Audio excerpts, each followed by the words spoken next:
Missions Pulse. Know God's heart, join his mission.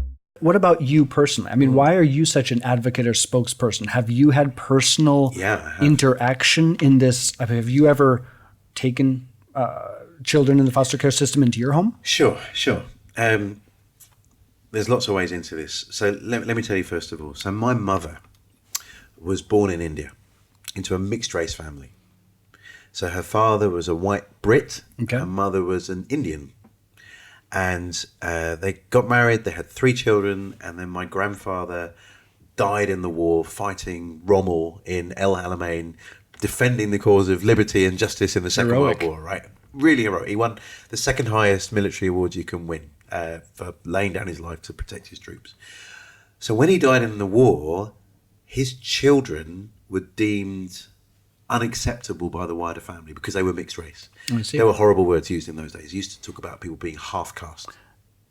And if you're an unacceptable child, your family doesn't want you, they put them in an orphanage. They put my mum and her 2 sisters in 3 separate orphanages. Wow. Separated from their mother. Yeah. Right? So my mum still living. Still living. Yes. Everyone's still alive. Yeah. Okay. She was not an orphan. She was a social outcast. Yes. Put in an orphanage. And that was terrible for her. Man, traumatic. She's lost her dad, and now she's lost her mum and her sisters. Wow. Because she was unacceptable. But my mother fought a resistance. So there was a great grand aunt that when my mum turned 16, brought her to the UK and her 2 sisters, and my mum started to nurse. She faced incredible racism at that time in the UK. People, would chant things at her. They'd throw bananas at her. They were shocked. She knew how to use a knife and a fork because obviously all Indian people live in a jungle like Mowgli. Just all the stereotypes, right? And she fought a resistance by offering hospitality every Friday night. She'd open her home, cook a big vat of rice and some curry, and anyone that didn't feel like they fit anywhere would come to her house. Seems to me she put curry on the map as British main popular dish, right?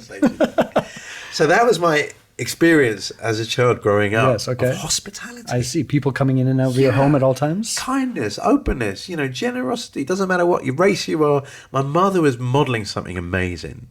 And so when my wife and I got married, we had 3 birth kids, and then we started to foster and adopt, and 7 children live in our home. All right, so 3 biological children, 1 adopted daughter, and 3 foster children. And that's our home, and we love it. These kids are just such a blessing. They are tough at times. All of them have their own history of trauma and all that kind of stuff, but we love them to bits. We love them as our own flesh and blood. They're all kind of domestic, local children that, for whatever reason, can't live with their families. And so out of this experience, we've come to a kind of different reading of Scripture.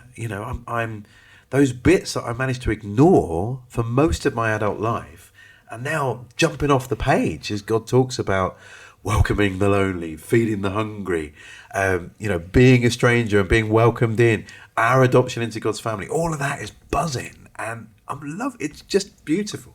It seems like adoption, orphans, that theme is such a microcosm of the gospel almost to you. Is it? It is. Missions Pulse. Know God's heart, join his mission. This podcast is powered by Within Reach Global. Subscribe, watch, and listen on YouTube today. Visit missionspulse.com. Thank you so much for watching. If you enjoyed that video, leave a comment below. Tell me what you thought. Also, you might want to check out this video here, and honestly, that one's not bad either. Make sure you subscribe to Missions Pulse by clicking the subscribe button right here, and also click that little bell button so you get notified every single time we post a new video.